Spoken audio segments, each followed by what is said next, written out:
Well, howdy. Today is a good day because it's Tuesday. Oh, wait. Yeah, it's Tuesday. Okay.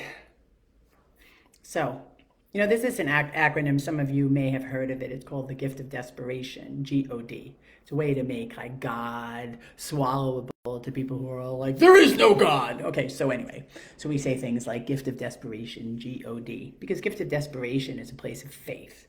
Because a gift of desperation is just that. It's desperation for something more, something better, something bigger, something higher. And so, if you have a problem with the idea of a deity, the gift of desperation is something that you could cling on to because once you have it, it ignites the same kind of fire within you that, say, a religious person who believes in God would feel when they're in the presence of their God. So, desperation. Oh, man.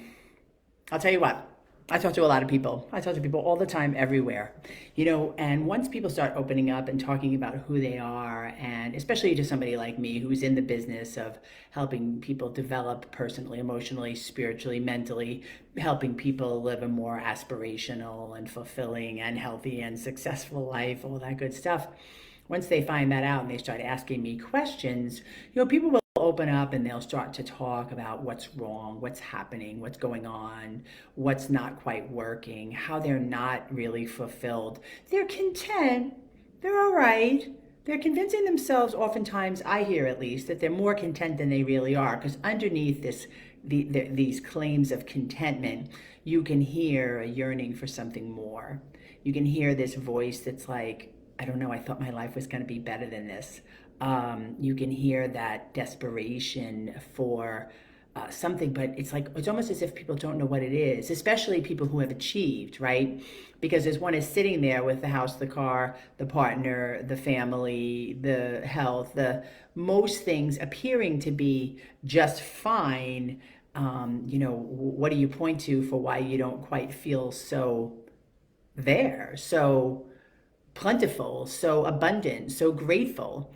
And some people are just the kind of people who will always want more, right? And that's neither okay nor not okay. And then there are other people who are really content with a very simple life.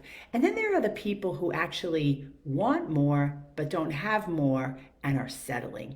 That's the place where life really starts to get desperate. But if you're smart and successful in the world, you're just going to keep pushing that voice off as if you need to act like that feeling of not being settled is not quite the desperation that it really is, right? So you would probably justify how everything's okay. Well, look at me. I should be grateful. I have a job. I have a house. I have this. I have that. But and I know when you start talking to me that there's something more that you want. Right. So the bigger question is, what is it? Well, you'll never know until you actually move towards that. You'll just never know. Right. So this is why people in their midlife start doing things like taking a ceramics class or even getting a divorce or going back to school, because they recognize, as a friend of mine put it, that there's almost as each day passes, more of their life in the rear window than there is in the front window. And then all of a sudden it becomes this thing like, am I going to make a mark? Right? I mean, I feel that for certain. Like, am I going to make a mark? I don't ask my question and come up with a no, though, ever. Ever do I ask my question and come up with a no. I mean, like, every time I sit here on this silly screen, I'm making my mark, right? I'm sharing my experience. I'm trying to ask myself, what's going on for me that I can cathartically transmit to as many people as possible that in fact would help as many people as possible.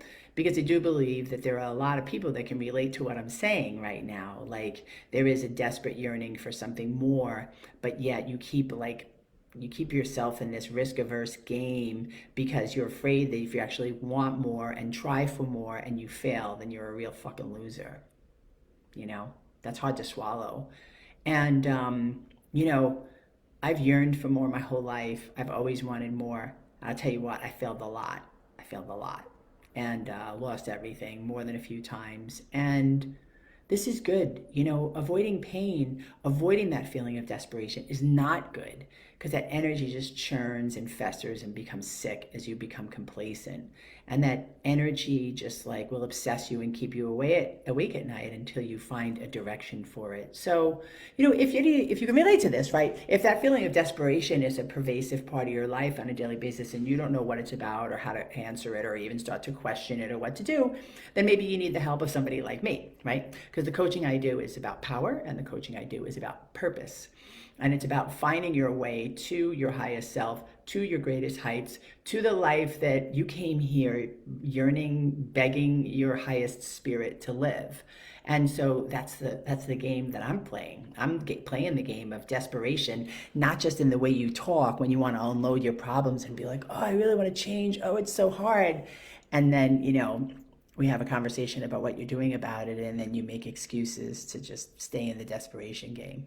It's almost really sad to watch, but I watch it and I help where I can and I do what I can, right? Because I can't change the world. I can only change myself and then be an example. So anyway, if you want my help, if you want to have a conversation, Nicole@NicoleDevlin.com, or just go ahead and message me here on Facebook. Thanks for spending time with me today. I really appreciate it.